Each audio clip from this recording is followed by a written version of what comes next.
கோள் சொல்கிற சுபாவம்.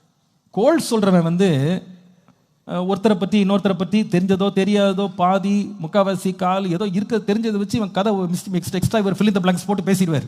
பேசி காரியத்தை பரப்பிடுவார். கேட்டால் நாங்கள் சும்மா தான் சொன்ன, விளையாட்டுக்கு சொன்னேன் அப்படின்வார். அவருக்கு விளையாட்டாக இருக்கும் அது சொல்கிறது. ஒரு தீமையான ஒரு நபரை பற்றி நம்ம மற்றவர்களுக்கு எச்சரிப்பு கொடுக்கறது வேற. ஆனால் அவருடைய பேரை வந்து நம்ம கெடுக்க வேண்டும், அவர்களை நாம் உடைக்க வேண்டும், அவர்களை நாம் ஒழிக்க வேண்டும் என்ற எண்ணத்தோட வந்து அவர்களுடைய பேரை வந்து அலப்புறது, சம்பந்தமே இல்லாதவர்களிடத்தில் போய் பொய்யாய் பரப்புவது வந்து ஒரு தெய்வீக நல்ல குணம் இல்லை.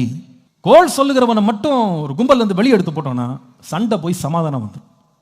இங்கே இருக்கிறது அங்கே சொல்லி, அங்கே இருக்கிறது இங்கே சொல்லி இப்படியே பரப்பி திரியிறான் பாருங்க. அவன் எங்கே போனாலும் எந்த கும்பலில் சேர்ந்தாலும் அந்த கும்பல் வந்து சமாதானமாக இருக்கவே இருக்காது. அந்த குழு சமாதானமாக இருக்காது, அந்த கூட்டம் சமாதானமாக இருக்காது.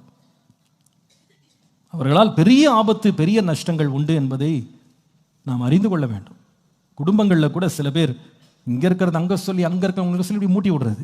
அப்புறமா பார்த்தா கடைசியில் வீடே பற்றி தெரியும்.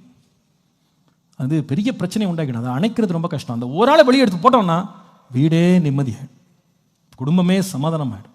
மற்றவங்க நம்மளை எடுத்து போடுறதுக்கு முன்னாடி நம்ம உள்ளத்துல இருந்து இந்த சுபாவத்தை எடுத்து போட்டால் நல்லது. அதுதான் நமக்கும் நல்லது, குடும்பத்துக்கும் நல்லது, வீட்டுக்கு நல்லது.